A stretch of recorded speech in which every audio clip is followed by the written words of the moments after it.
Boa noite, meus amores. Mais um vídeo pra vocês. Deixa eu falar uma coisa pra vocês. Eu acho que os meus vídeos não tá tendo muito sucesso não, porque eu só tenho 7 inscritos e nem minha família tá se inscrevendo, mas tudo bem, eu não me abalo com isso não, né? Mas eu vou continuar gravando, porque isso tá me fazendo bem, não sei, entendeu? Então, gente, hoje eu quero falar de uma experiência que eu vivi, né? Com a minha psicóloga, né? Eu cheguei lá, né? Eu tava bem assim, sabe? Aquela fase assim de negação, né? Que eu precisava de ajuda mesmo, né? E tava bem revoltada, bem triste, bem chateada. E eu acho que na cabeça dela ela já não sabia mais o que fazer pra me ajudar, sabe? Porque eu não tava querendo me ajudar, sabe? Eu tava tipo entregando as pontas, entregando os fatos, entregando tudo, sabe? Aí eu sei que nesse dia ela ficou 2 horas e meia comigo, né? E aí eu falei umas coisas pra ela, né? E ela falou assim, Raquel, eu posso te falar uma coisa? Eu posso... Ela terminou a terapia, né? E falou assim pra mim que queria me contar uma coisa que aconteceu com ela, se eu queria escutar, né? Aí, eu, na minha cabeça, eu falei, ela já vai falar mais uma baboseira, né? Tipo, sabe? Eu não achei que não...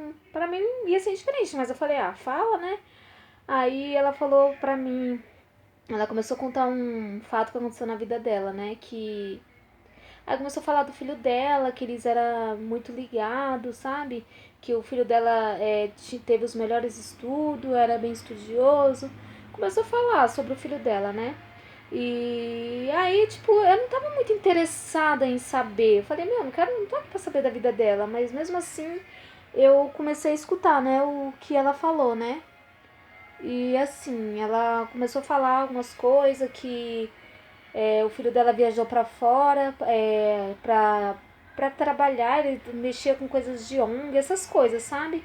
Morava com várias pessoas, como é que fala? Acho que é pensão, essas coisas. Esses grupos de jovens que moram tudo junto, né? Que vão estudar lá fora e foram estudar lá fora, né? Aí ela falou assim que teve um ano, né, que sentiu que ele tava estranho, que ele tava diferente no telefone, que ela ligava pra ele, ele não atendia mais, não conversava mais com ela, não falava mais das coisas dele, né? E tá, ela fez uma cirurgia, ele não veio ver ela, né, tal. E aí ela ligou e falou assim, perguntou pra ele o que tava acontecendo. E ele falou assim, e ele tipo não falou. Sabe? Aí ela falou assim, quando ela melhorou, a primeira coisa que ela fez foi viajar pra saber como que o filho dela tava, né? Aí chegando lá, ela falou assim que viu o filho dela mais magro, deprimido, sujo. Tipo, sabe? Nunca tinha visto o filho dela daquele jeito.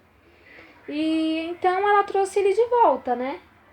Aí começou a cuidar dele e tal. E tudo bem. E sabia que ele tava com depressão, mas ela não tinha como ajudar, porque ela era mãe dele. E ele falava assim: "Mãe, eu não quero contar minhas coisas pra você, porque você é minha mãe. Você não vai gostar de ouvir o que eu tenho pra dizer". Aí tá, ela foi atrás, sabe? De ajuda pra ele, de psiquiatra e tal. E então ela achou que ele tava melhor, que ele tinha melhorado, né? Aí ela falou assim que uma tarde, né, ele estava os dois na casa deles, né? Eles moravam em apartamento também. E aí eles almoçaram junto, eles riram, eles conversaram. Aí na hora de dormir ele falou assim, né, pra ela: "Mãe, vai dormir, toma o seu remédio, vai dormir, que eu vou lavar a louça pra senhora". E ela falou assim que naquele dia tava com um pouco de dor de cabeça, tava, sabe? E ela só tomou um chá e deitou, né? Ficou lá, ela com os pensamentos dela e tal.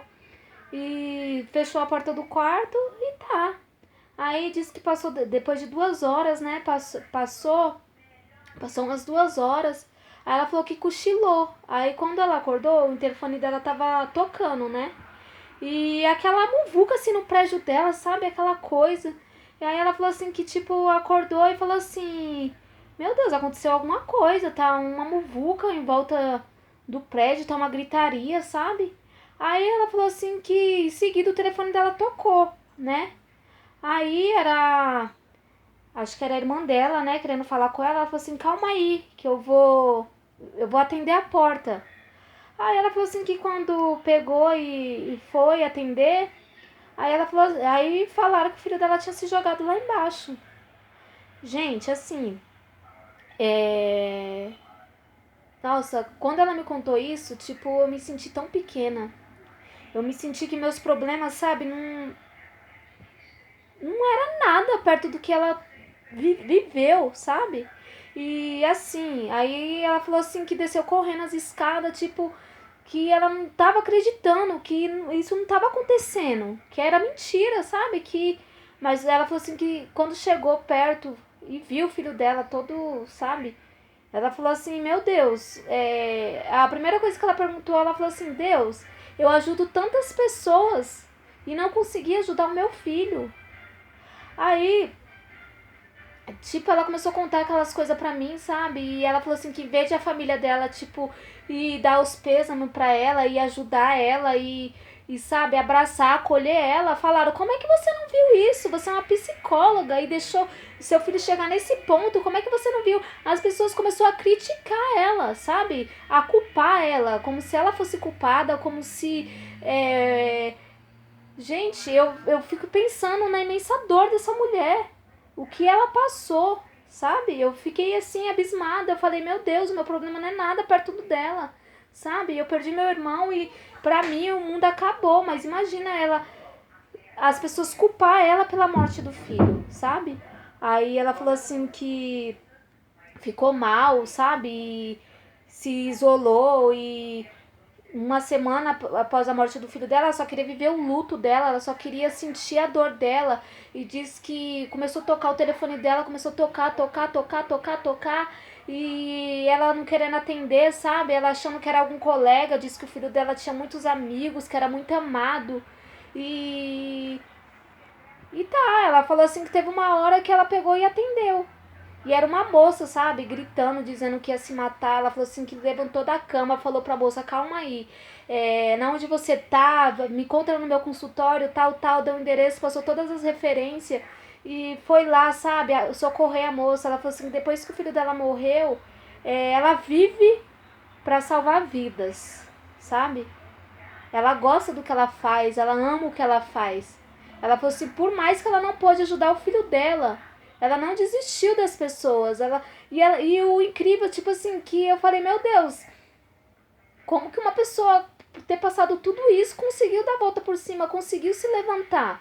E eu com tão pouco, sabe? Eu fico desse jeito, sabe? Eu me isolo, eu sofro, Sabe? Aí eu falei assim pra ela, meu, eu nem sei o que eu tô fazendo aqui mais, sabe? A única coisa que eu queria era dar um abraço nela, mas um abraço e falar pra ela que ia ficar tudo bem, mas ao mesmo tempo eu falei, meu Deus, eu não suportaria um terço do que essa mulher passou. Eu não suportaria viver um terço do que essa mulher passou e tá ali de pé, gente. Tá sempre com um sorriso no rosto, tá sempre sorrindo. E tipo, eu olho assim, sabe? Eu falei, toda vez que eu olho assim, eu olho pra carinha do meu filho, a primeira vez, tipo, que ele ficou internado, eu falei assim, sabe? Eu entrei em desespero que ele tava com pneumonia, ele era bem novinho ainda, e a primeira coisa que me veio na cabeça, eu falei, Senhor, não leva o meu filho. Não leva, porque eu não suportaria viver uma dor dessa. E todos os dias eu falo pra Deus, ó Senhor, não leva o meu filho. Me leva primeiro, porque eu não suportaria minha vida sem meu filho. E, gente, assim, e o que me faz contar isso? A conclusão que eu tirei da história, sabe? Que às vezes você não sabe a vida da pessoa, sabe? Eu mesma, tipo, toda vez que eu ia me consultar com ela, pra mim ela tinha uma vida perfeita, uma vida maravilhosa, sabe? Eu jamais iria imaginar que ela passou por isso. Jamais, jamais mesmo. E assim, gente, muitas das vezes a família, em vez de te acolher, em vez de te ajudar, é os primeiros. É o primeiro a te dar as costas, são os primeiros a te criticar, são os primeiros a dizer que você não quer ajuda, sabe? São os primeiros a falar, não sei o que você tem. Muitas das vezes, sabe, teve gente que chegou em mim e falou, meu, eu não sei porque que você é assim, você tem tudo, sabe? Mas assim, gente, é incrível, sabe? É a força daquela mulher. Eu falei pra ela, meu, eu consegui, tipo, chegar até aqui, eu tô conseguindo falar essas coisas através dela, porque, gente, era uma pessoa extremamente isolada, uma pessoa que não sabia conversar, uma pessoa que só chorava, uma pessoa. E, tipo assim, às vezes eu olho assim, eu falo assim, daqui a pouco tá tendo aquele desligamento, sabe? Aquele desligamento que ela mesma fala, Raquel, vai ter um tempo que você não vai mais precisar de mim, que você vai conseguir andar sozinha, que você vai conseguir andar com as suas próprias pernas, sabe? Mas, gente, a força que essa mulher tem, eu admiro muito ela. Eu não vou citar o nome porque eu nem sei se eu deveria estar falando sobre isso, sabe? Porque é uma história da vida dela, né? E se caso ela não gostar, eu vou ter que excluir, eu vou ter que apagar, mas eu falo pra vocês que eu consegui me levantar, que eu consegui olhar assim que meus problemas eram pequenos perto do dela e falar, vamos pra frente, vamos lutar, vamos, sabe? E apesar que eu não ando fazendo muito por mim, eu não vou mentir, eu não vou ser hipócrita, eu durmo demais, eu troco a noite pelo dia. Ela já falou assim pra mim que eu preciso sair mais, que eu preciso descer pra ver meu filho brincando, que eu preciso, sabe? Que eu preciso, tipo assim, que o mesmo direito que o meu vizinho tem de estar lá embaixo eu também tenho, sabe? Eu ainda não consegui. Ela já falou que eu preciso também ir na empresa que eu trabalhei, sabe? Que eu não fiz nada e não tem por que eu estar me escondendo, mas é uma coisa, tipo assim, que eu falo, eu sempre falo pra ela, mas toda vez que eu passo em frente ainda me dói em mim. Eu ainda não consigo, mas eu sei que vai chegar um dia que eu vou conseguir, sabe? Porque toda vez que eu passo lá vem toda a lembrança de tudo que eu não consegui ser lá dentro, que eu não fui, sabe? E vem toda a lembrança de tudo que aconteceu, sabe? Mas assim, gente, eu falo pra vocês, em vez de vocês ficar julgando, em vez de vocês, às vezes você vê uma pessoa jogada numa cama, às vezes você vê uma pessoa que come em excesso, uma pessoa obesa, em vez de você ficar criticando, por que você não oferece sua ajuda? Por que você não vai ajudar? Sabe? Muitas das vezes você vê seu filho trancado num quarto, é porque é preguiçoso, não quer fazer nada, isso, aquilo. Gente, às vezes tem mães que não sabem nem o que passa na escola, o que acontece na escola com o filho, o que passa no dia a dia com ele. Tem mães que trabalham dia e noite. Eu sei que tem mãe que é mãe e pai que sustenta os filhos, mas muitas das vezes, gente, a gente tem que tirar um tempo e saber o que acontece na vida dos nossos filhos. E saber o porquê que ele tá triste, o porquê que ele tá comendo demais, o porquê ele tá obeso, o porquê que ele tá com diabetes. Saber, às vezes eu falo pra mim, eu mesmo falo, eu sou culpada de meu filho estar preso dentro de casa, porque eu não sinto confiança em soltar ele, sabe? Eu não sinto confiança em deixar ele ser criança, sabe? Conviver com outras crianças, quando, gente, eu sou culpada, sabe? Eu tô tentando melhorar, eu tô tentando deixar ele sair mais, eu tô tentando, mas é difícil, é por etapa, sabe? E eu falo isso, gente, esse é meu vídeo de hoje, sabe? Eu falo pra vocês, para de julgar o seu próximo, para de apontar dedo, porque enquanto você tá apontando um dedo, tem quatro voltado para você. Você não sabe o que se passa na vida do seu vizinho, você não sabe o que se passa na vida de ninguém. Simplesmente você só sabe julgar e pronto, sabe? Você só sabe julgar, julgar, julgar, julgar. Quem é você para julgar alguém? Quem é você? Quem é você? Fala pra mim. Não é ninguém, gente. Quem tem que julgar é Deus, não é o ser humano, não. Muitas das vezes, essas semanas atrás aí, acho que morreu alguém aqui do meu condomínio. A primeira coisa que eu falei, gente, vamos respeitar a dor do outro. Vamos respeitar. Porque enquanto você tá com o seu som ligado, enquanto você tá sambando, enquanto você tá fazendo várias coisas, seu vizinho tá lá sofrendo pela perca. E nem isso as pessoas